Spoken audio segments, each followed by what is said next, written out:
ऋषि मुनियों की पावन धरती, देश धर्म का नाता है। कहते सारे लोग यही हैं, गो हमारी माता है। जाग उठो ओ भारतवासी, जाग उठो ओ भारतवासी, गो पर छुरियां चलती हैं। बंद करो गो माँ की हत्या, सारी जनता कहती है। बंद करो गो माँ की हत्या, सारी जनता कहती है।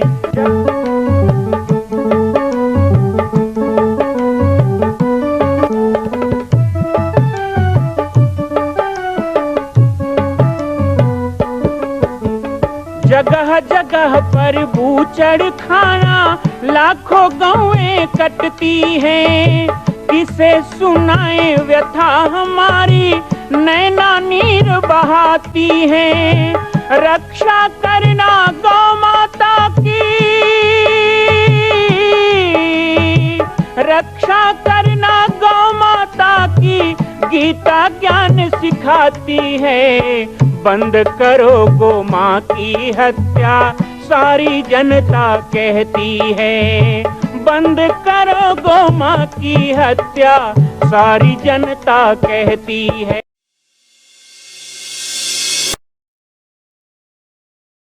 जय श्री राम, जय गो माता, जय गोपाल। आज सर्वसिद्ध शक्तिपीठ श्री जामरी पाटेश्वर धाम से मुझे आप सबके सम्मुख कुछ विषय रखने के लिए आना पड़ा। जैसा कि आप सभी जानते हैं कि पूरे विश्व में भगवान राम के लाखों मंदिर हैं, पर छत्तीसगढ़ में जिसने जन्म लिया, ऐसी गौरवमयी छत्तीसगढ़ की बेटी माता कौशल्या का एक भी कोई विशाल मंदिर नहीं है। ये 15 वर्षों से श्री जामरी पाटेश्वर धाम, जिला बालोद, छत्तीसगढ़ में मां कौशल्या का मंदिर बन रहा है। 3 मंजिल का 108 फीट ऊंचा, 65 फीट चौड़ाई और 136 फीट लंबाई का यह मंदिर, जिसकी क्षमता लगभग 10,000 लोगों के बैठने की होगी। इस मंदिर के निर्माण को राजस्थान के ठोस पत्थरों से किया जा रहा है। इस निर्माण में कई बाधाएं आती हैं, निर्माण रुका हुआ है, लेकिन अब निर्माण को पूर्ण करने के लिए त्रिवर्षीय संकल्प महाअभियान की यह श्रृंखला चल पड़ी है। सैकड़ों लोग इसमें जुड़ रहे हैं। मैं एक बार आप सबसे भी निवेदन करूं, जिस तरह हमने अयोध्या में बनने वाले रामलला के मंदिर के लिए तन मन धन से साथ दिया, वैसे ही छत्तीसगढ़ में बनने वाले मां कौशल्या के पावन धाम के निर्माण में मुक्त हस्त से दान दें।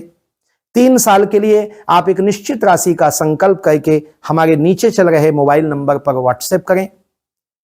आप 5103 वर्ष तक, 11,003 वर्ष तक, 21,003 वर्ष तक, क्षमता हो तो 1 लाख रुपए, 11 लाख रुपए, 5 लाख रुपए भी कर सकते हैं। याद रखिएगा, यह अवसर अब 2-3 वर्षों तक ही मिलेगा, क्योंकि आने वाले 2-3 वर्षों में इस मंदिर का निर्माण पूर्ण कर लिया जाएगा और शिखर चढ़ेगा। माता कौशल्या गोद में रामलला को लेकर बैठेंगी। मैं राम बालक दास महात्यागी पूरे प्रदेश और पूरे देशवासियों से निवेदन करूंगा कि मेरे इस छोटे से विनय और मेरे प्रयास को आप अपना साथ दें, सहयोग दें। जय श्री राम। तो ऊपर वाला हमारा काम देखता है, वो भगवान हमारा ध्यान रखता है। तभी तो उस गिलहरी के काम को हनुमान ने नहीं देखा, अंगद ने नहीं देखा, बाली किसी सुग्रीव ने नहीं देखा, लेकिन राम जी ने देख लिया। और देखा ही नहीं, केवल तारीफ किया ऐसा नहीं है। क्या किया जानते हो? बड़े प्यार से उस गिलहरी को हाथ में उठाया, ऐसे हाथ में बैठाया। गिलहरी तो धन्य हो गई। अरे जिनके चरण छूने को नहीं मिलता, उनके हाथों में बैठने का अवसर मिल गया। वो गिलहरी प्रसन्न हो गई, पूंछ हिला हिलाकर और ची ची ची करके भगवान की स्तुति करने लगी, भगवान को धन्यवाद देने लगी। तो भगवान ने उसके पीठ पे ऐसे हाथ फेरा प्यार से, तुम धन्य हो कि इतना बड़ा सेतु बंध बन गया। तुमने ये भी नहीं सोचा कि मैं छोटी सी गिलहरी में। आज हम लोग ऐसे ही सोचते हैं, हम कहते हैं इतना सब कर गए, हम क्या कर सकते हैं। आज गाय की हत्या हो गई, हम क्या कर सकते हैं। गाय को हम पाल सकते हैं। हम कहे आज हत्या हो गई, हम क्या करें, हम हत्या छोड़ सकते हैं। कोई कहे आज इतना अनाचार हो गया, हम क्या करें, हम छोड़ सकते हैं गलत काम। हम अपने से शुरुआत कर सकते हैं। यदि कोई पाप कर्म है, यदि गलत कर्म है, उसको पूरा खत्म नहीं कर सकते दुनिया से, तो कोई बात नहीं, स्वयं उस गलत काम से बचने का प्रयास करो, तो ये भी संसार की बहुत बड़ी सेवा हो सकती है। गिलहरी को प्यार किया और कहते हैं कि आज भी गिलहरी के पीठ में राम जी के 3 अंगुली चिन्ह पड़े। अमर हो गई ना गिलहरी, तभी तो आज यहाँ बैठ के उसकी कथा कर रहे हैं। यदि उसने वो काम ना किया होता तो वो भी कहता हम क्या कर लेंगे। आज ऐसे हम लोग बहाना करते हैं, कोई कहे अरे आज तो ऐसा, हम क्या कर सकते हैं, हम क्या कर सकते हैं नहीं कहना चाहिए, बल्कि ये सोचना चाहिए कि हम क्या कर सकते हैं। आपको पता है आज आप लोगों ने सोचा कि हम कुछ नहीं कर सकते तो चलो संत जी को बुलाते हैं। आपने बुलाया, मैंने इस क्षेत्र को देखा, आपके भाव को देखा, ये आपको भी नहीं पता, मुझे भी नहीं पता कि आने वाले समय में भगवान मेरे द्वारा इस क्षेत्र में क्या करवाने वाला है, वो तो समय ही बताएगा। लेकिन शुरुआत तो आप लोगों ने की ना। यदि आप भी सोच लेते तो कैसे होता, बुलाते ही नहीं तो कैसे आते, और आते ही नहीं तो कोई कार्य की प्रेरणा कैसे बनती। इस पूरे क्षेत्र में संस्कार वाहिनी का कार्य करने की तैयारी है। यहाँ गांव-गांव में हमारी माताएं, हमारी बहनें, हमारी बेटियां, हमारे युवा साथी, हमारे बुजुर्ग आप लोगों के साथ बैठकर मिलकर सेवा के लिए, सुरक्षा के लिए और संस्कार के लिए समूह बनाने की योजनाएं हैं, और वो धीरे धीरे आगे चल के कार्य होगा। आप लोग पाटेश्वर धाम आते जाते रहते हैं, आते जाते रहेंगे, कई संवाद मिलते रहेंगे। नहीं जा पाते हैं तो मोबाइल के माध्यम से भी आपको जो व्हाट्सएप है, यूट्यूब लिंक है, उसमें देखो, सुनो, जुड़ो। बहुत सारा कार्य है करने के लिए। यदि एक एक व्यक्ति ये सोच लेना कि हम जितना कर सकते हैं उतना करेंगे तो संसार का भला हो सकता है। तो हम अंगद नहीं बन सकते, कोई बात नहीं, हम नल नील नहीं बन सकते, कोई बात नहीं, हम हनुमान नहीं बन सकते, कोई बात नहीं। यदि हमें गिलहरी जितनी भी शक्ति है तो गिलहरी जैसा भी योगदान हमें करना चाहिए। हमें अपना कार्य कभी छोड़ना नहीं चाहिए। यदि हम इस प्रकार से लगे रहेंगे तो भगवान भी हमारा साथ कभी छोड़ता नहीं, वो हमारे साथ रहता है। रही बात हम कितना ज्ञान हमारे पास है, कितना हमारे पास जानकारी है, तो भगवान कभी ज्ञान से नहीं प्रसन्न होता है। भगवान को ज्ञान नहीं चाहिए। बड़े बड़े ज्ञानी भगवान को अपने घर बुला नहीं सकते, बड़े बड़े ज्ञानी के घर में भगवान नहीं आ सकते। लेकिन जब भक्ति थी, सरल भाव था, भगवान के प्रति समर्पण था, तो सबरी के कुटिया को पूछते पूछते भगवान को आना पड़ा। सबरी को तो जाना भी नहीं पड़ा बुलाने के लिए, राम स्वयं उसकी कुटिया में आ गए। क्यों आए? ज्ञान के कारण नहीं आए, वो उसकी सच्ची भक्ति, उसका लगन था। माता कभी नहीं कहती मुझे तुम 56 भोग लगाओ, मुझे तुम सोना चांदी चढ़ाओ तब खुश होंगी, मुझे जरीदार चुनरी चढ़ाओ तब खुश होंगी। भगवान कभी नहीं कहते मुझे कोई महंगे पदार्थ दो तो मैं प्रसन्न होऊंगा। पत्रम पुष्पम फलम तोयम यो में भक्ति प्रेक्षति। भगवान कृष्ण गीता में कहते हैं मुझे तो भाव से कोई एक पत्ता भी चढ़ा देता है ना, एक पत्र भी चढ़ा देता है, फूल भी चढ़ा देता है, मैं प्रसन्न हो जाता हूँ। भगवान तो सरलता चाहता है। मोहि कपट छल छिद्र न भावा, निर्मल मन जन सो मोहि पावा। जो जितना निर्मल है, जो जितना सरल है, जो जितना सहज है, और सबके प्रति जो सहज है। एक बात और ध्यान देना, भगवान का प्रिय वही हो सकता है जो सबका प्रिय हो। दूसरे से झगड़ा करोगे, दूसरे से कलह करोगे और भगवान के पास आके हाथ जोड़ोगे तो भगवान कहेंगे पहले जिससे झगड़ा किया उससे जाके सुनता सलाह करके आओ तो मैं तुम्हारी प्रार्थना सुनूंगा। यदि हम दूसरे को कष्ट देते हैं और भगवान के पास आके कहते हैं हे भगवान मेरा कष्ट दूर करो, तो भगवान कहते हैं कष्ट मैं देता ही नहीं हूं तो लूंगा कैसे? आप बताओ, आप धान लगाते हो ना, धान तो लगाते होगे, तो गेहूं पैदा होता है कि धान? धान लगाओगे तो धान ही तो पैदा होगा ना, और चना लगाओगे तो मसूर तो नहीं काटोगे। आम का पेड़ लगाओगे तो उसमें कलिंदर मिलेगा क्या? जो पेड़ लगाओगे वही फल मिलेगा ना। अब आप अपने घर में, परिवार में, आपस में, भाई भाई में, सास ससुर में, छोटे बड़े में, बाप बेटा में यदि दुख पैदा कर रहे हो, कलेश पैदा कर रहे हो, और मां दंतेश्वरी के पास आके नवरात्रि में 9 दिन प्रार्थना करो कि हमारा कलेश दूर करो। कलेश माता ने पैदा किया कि तुमने पैदा किया? सीधी सी बात है, हमने पैदा किया। तो हमने पेड़ तो बोया धान का, और दंतेश्वरी से कहते हैं हे माता बोरा बोरा गेहूं दे दो। तो माता भी कहती धान बोया है तो धान मिलेगा, तुमने दुख बोया है तो दुख मिलेगा। भगवान भी सुख नहीं दे सकता। जो व्यक्ति, इसलिए चाहे 4 वेद ना सुनो, 18 पुराण ना सुनो, लेकिन 2 चीज को संत कहते हैं ध्यान में रखो, क्योंकि 4 वेद 6 शास्त्र में बात लिखी है, 2 सुख देवे सुख होत है, दुख देवे दुख होए।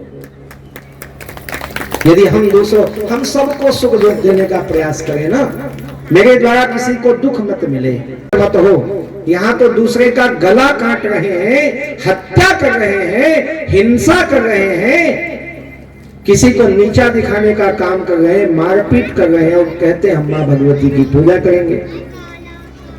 अच्छा, कई जन तो 9 दिन भर भगत बनते हैं ना, ऐसे हम 9 दिन नवरात्रि है तो 9 दिन मस्त चंदन वंदन लगा के जय श्री राम,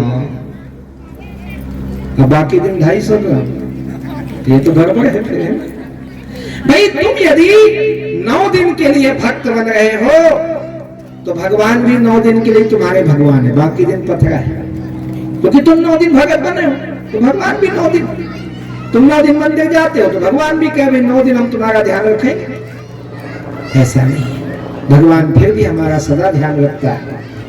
जैसे कहते हैं ना, पुत्र भले कुपुत्र हो जाए लेकिन माँ तो माँ होती है, वो अपने बच्चे को कभी नहीं छोड़ती। ऐसे ही भगवान पापी को भी पालन करता है, दुराचारी को भी भोजन देता है, चोर को भी सुरक्षा देता है, लेकिन कब तक? जब तक वो सुधरने का प्रयास करे।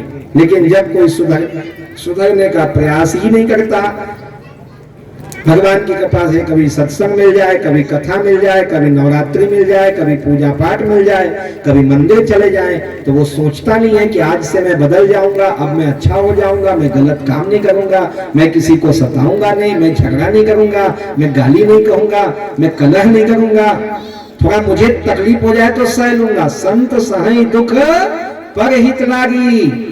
पूनी को देखियो, पूनी तुलसीदास जी साधु क्या बोले, साधु चरित शुभ चरित कपासु।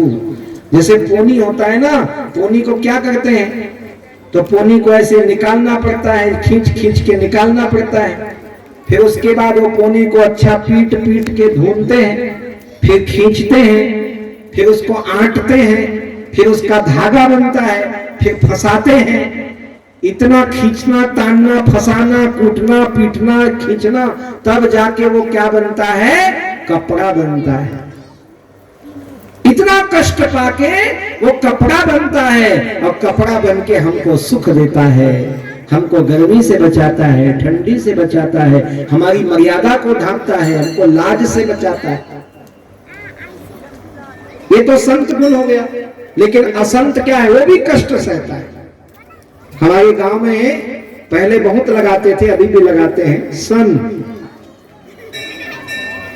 का कामा थे बताओ, और पानी मोड़ देते ना, सरो थे, धान खींच खींच के निकालना है, उसके बाद ऊल खींचना है, चीरना है, आटना है, घुमाना है, बटना है, बरना है।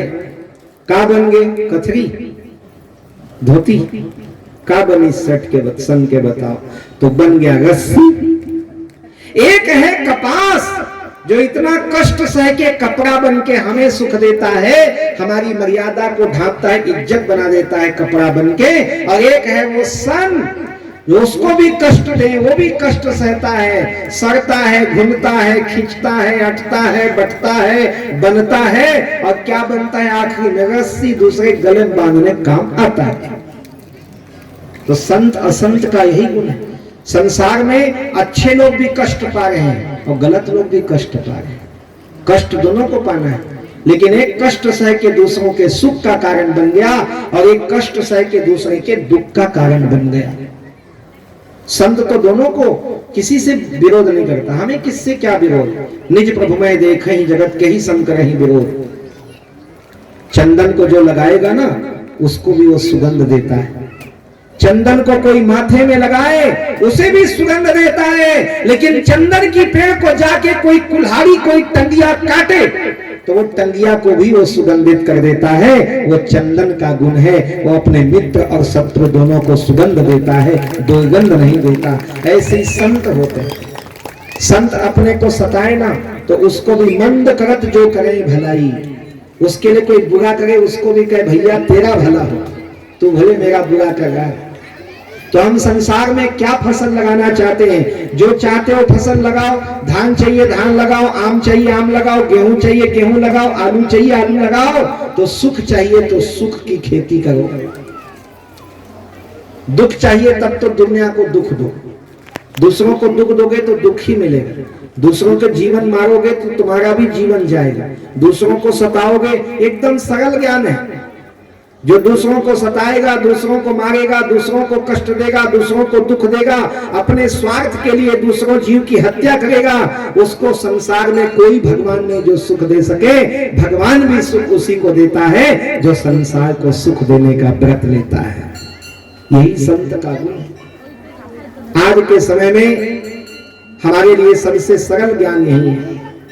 भगवान तो कहते हैं कि मुझे तो तुम्हारा केवल सुंदर मन चाहिए, तुम्हारा भाव चाहिए और कुछ नहीं चाहिए, मुझे ज्ञान नहीं चाहिए। ज्ञान का क्या करेगा भगवान? जो जितना अज्ञानी होता है ना, जितना अबोध होता है ना, उसे उतना ही ज्यादा भगवान प्रेम करते हैं।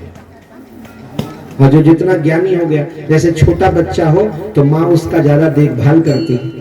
6 महीने का छोटा सा बच्चा घुटने टेकते चल रहा हो और लड़खड़ा के गिर जाए तो माँ दौड़ के आती है, उठा लेती है गोद में, अपने आंचल से उसका धूल पोंछती है, गले से लगा लेती है, चुप कराती है।